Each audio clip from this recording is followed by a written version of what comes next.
Namaste.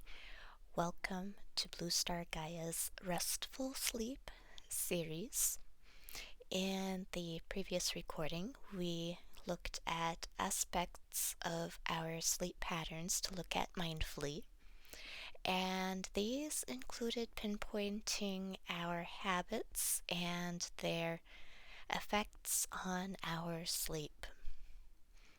It was very much a process of getting to know ourselves. In this recording, let's look at adjusting our sleep environment to be more conducive to a restful sleep.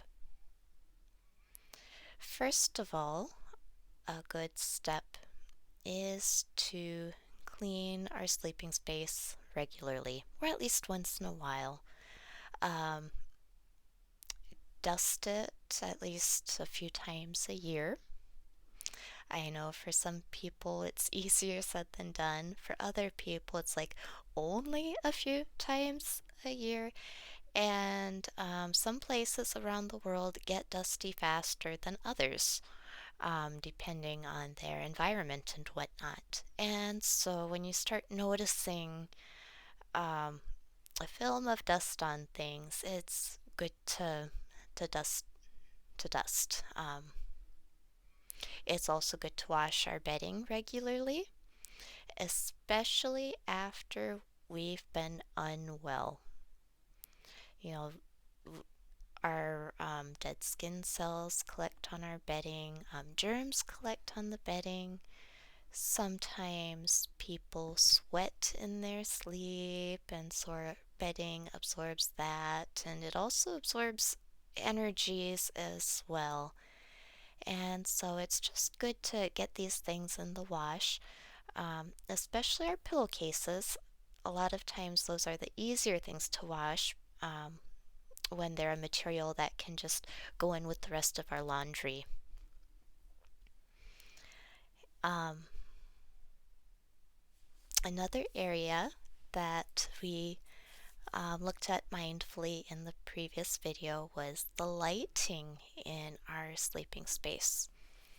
And so, in my research and also in my experience, it tends to be more ideal to have our sleeping space on the dark side.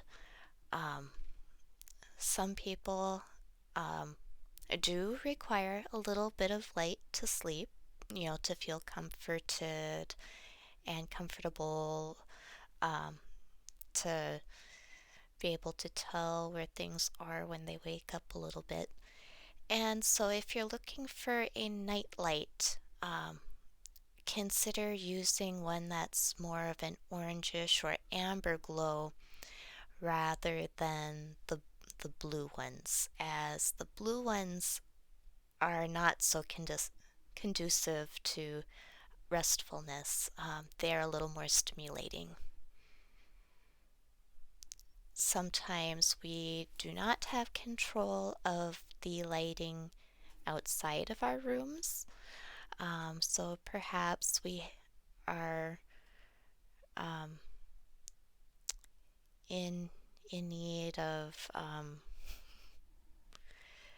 so perhaps if we have to sleep during the day, we might need room darkening curtains to block out the sunlight. Or sometimes the street lighting can be exceptionally bright, and we would need to darken that out in order to sleep. Um, it's also good to reduce our electronic lights. So, TV screens, phone and tablet screens, sometimes we can adjust the brightness levels on them and lower them to their lowest levels if we absolutely must be looking at a screen at bedtime.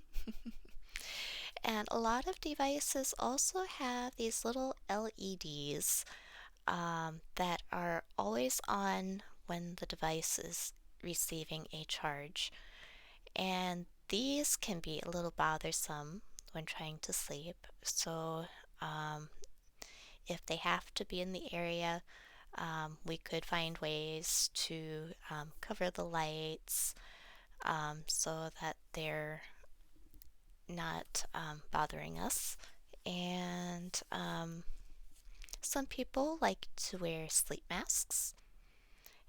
Sleep masks can are another way to kind of block out some of the light. Even when our eyes are closed, light still, filters in through the eyelids. And so sleep masks are helpful in that area. And it is normal in the middle of the night to perhaps need to be able to see well enough to reach for a mug of water or whatever. And so it does not hurt to have a quick light source at hand, like a flashlight, or some people use the light on their phones to kind of see quickly, and it's nice to have something like that so you can keep your room very, very dark and still be able to see well enough to navigate, um, to get a drink of water or find a handkerchief or who knows what else one would need light to do in the middle of the night. Another area we looked at previously was sound levels. And this is very much an area of personal preference again. Some people cannot sleep unless they have some sort of white noise. And this white noise is nice because it kind of drowns out or masks some of the other noises in their environment. Um, for example, when I lived in the college dorms, I knew some people who had to have a fan running because it would kind of help drown out noises from some of the neighbors and other rooms and floors and whatnot. Um, some people like to have gentle music to fall asleep to. And some guidelines to look at with this is to perhaps find something with a timer that is just going to naturally end after half an hour to an hour when the person's asleep. Something without any jarring commercials or um, ending bells and whatnot. Something that has kind of an even volume, an even tone, and kind of an even intensity, so as not to jar one awake again once we're finally drifting off. Headphones can sometimes work all right for people who sleep on their backs. Not so well for us side sleepers, um, but we may find that it can help to have like just a small speaker um, at our bedside or maybe on the pillow. Depends on your sleeping patterns. To play like a gentle meditation or music and such. So, those are a couple ways to make our space, our sleeping space, more inviting to sleep in. We can also look at the smell. Some people are a lot more sensitive to smells than others, and so be mindful of the kinds of scents we have in our sleeping space, when and how we use them. Um, some people may find that herbs like lavender and some of the mints are relaxing, whereas for other people, they are a lot more stimulating. Be mindful not to use them right at bedtime in heavy amounts.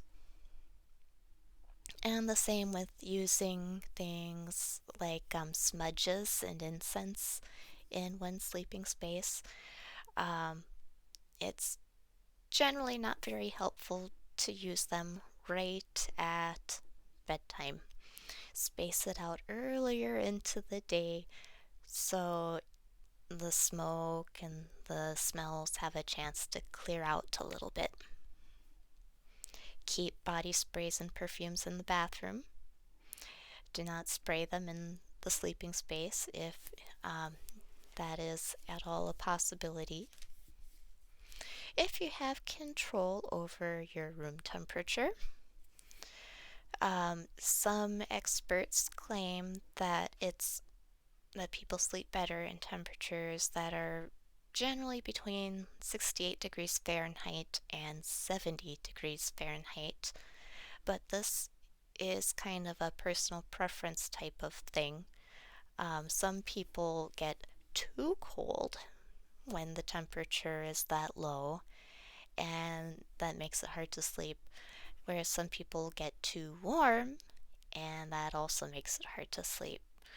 Um, and so this is a thing to kind of feel it out. Um, Blankets are good. I find it helpful to have a variety of um, weights and thicknesses of blankets. Layer up, and then as your temperature changes throughout the night, you can adjust your layers.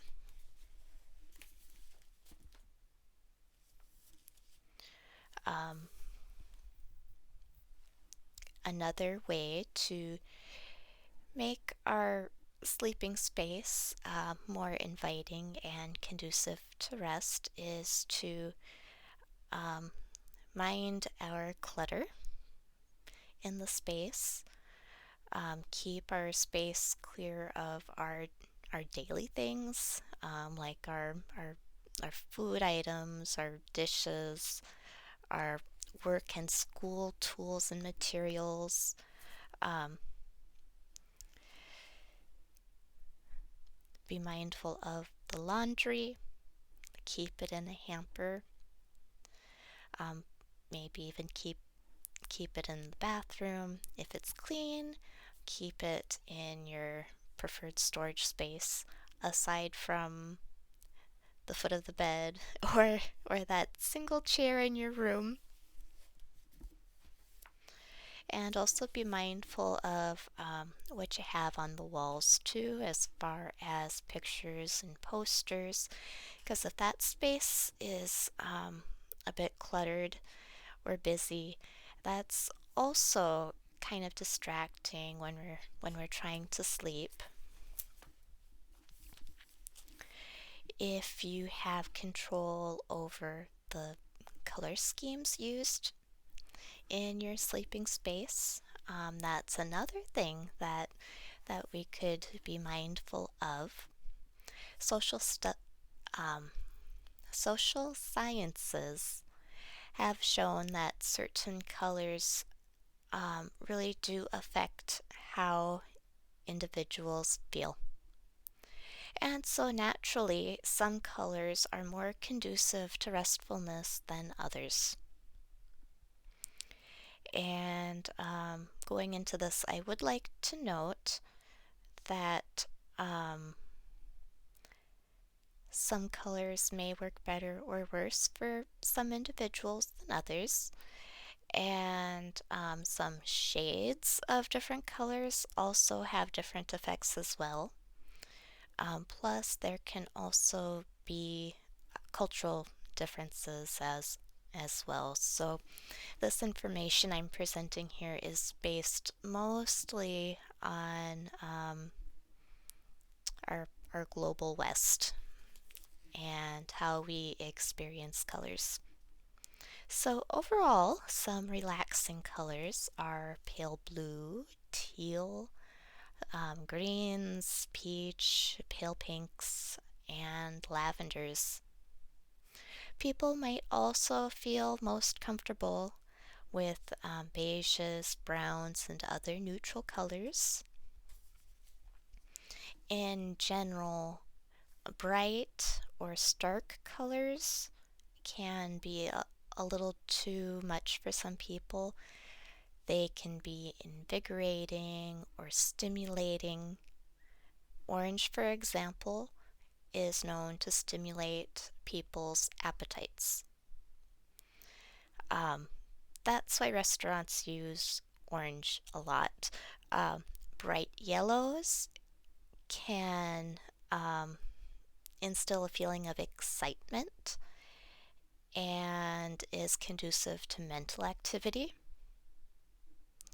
Red can instill a feeling of passion, high emotion.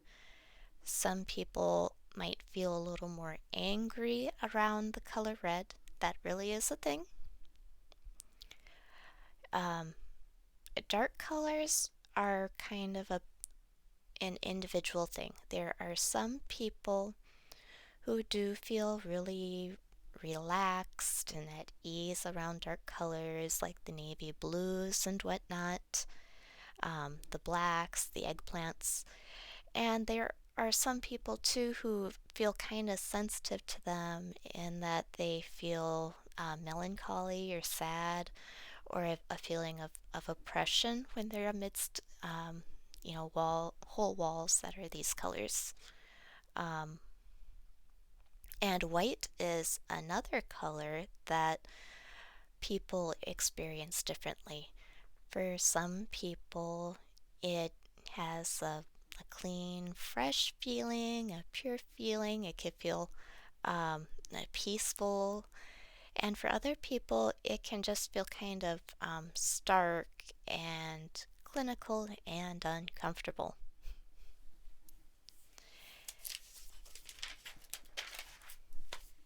So that's a little bit on colors when considering your room decor and painting projects and whatnot.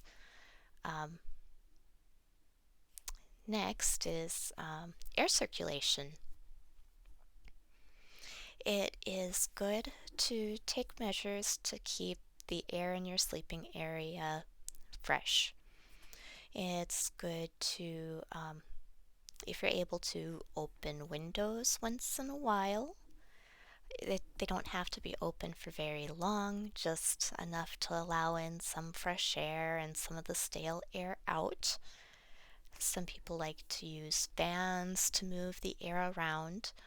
Um, Maybe not so much when they're dusty, going back to the cleanliness and dusting once in a while. It's no fun to have a cloud of dust filling the room. Um, and again, it's good to do these steps before bedtime, space it out into earlier in the day rather than right at bedtime. Um, if you live in an environment where the air quality is not so great, um, it might not hurt to have an air purifier. Or if you're in an area where the air is really dry, um, go ahead and give a humidifier a try, or a dehumidifier if it's overly muggy, as your finances allow, of course. And finally, a really super um, thing to be inviting and comfortable is our bed. And I know some of these seem like no-brainers, but sometimes it's kind of nice to hear them outside of ourselves. And so if you're able, find a comfortable mattress. Not all mattresses are created equal. Some are more conducive to back sleepers, some are more conducive to side sleepers. Um, some wear out faster than others. Shop around, read the reviews and whatnot, and try them out if you're able to. Comfortable pillows are important. Um, we want something that comfortably supports our head without hurting our ear, by squishing it, and something that helps to kind of keep our neck straight and in alignment. And so for a a person who sleeps on their side, this could look a little different than somebody who sleeps on their back. And there are some pillows out there that are marketed one way or the other. And there are also some pillows that have unique shapes to support kind of the shoulder area or to support the neck in a different way for people with a little more special sleeping needs. Um, Another thing for side sleepers is we sometimes need different support for our hips when we're sleeping on our sides, as our hips might sink a little differently, or we've got the legs compacting against each other and hyperextending some parts of our hips. And so for side sleepers, it can be conducive to have a pillow between the legs. It doesn't have to be a big pillow. It doesn't have to be all that fluffy or or big. So if you've got like this grody old flat pillow around, that could be something to use between the legs instead of under the head. Um, and some people find that bolsters or pillows like behind their back or in front of them to lay their arms on are helpful. Um, Sometimes when the cushion of mattresses is wearing down, or we just have more sensitive bodies to firm areas, it helps to add a little extra padding to the top of our beds, like the egg crate foam things and whatnot. And so I hope this information is both interesting and useful on your journey to more restful sleep. Please note that there is a lot of space for personal preferences and needs, and not all of these ideas will work for everyone, and that is okay. And so they should, however, inspire a direction for all of us in creating environments that are more conducive to restful sleep. Thank you for joining me. Namaste.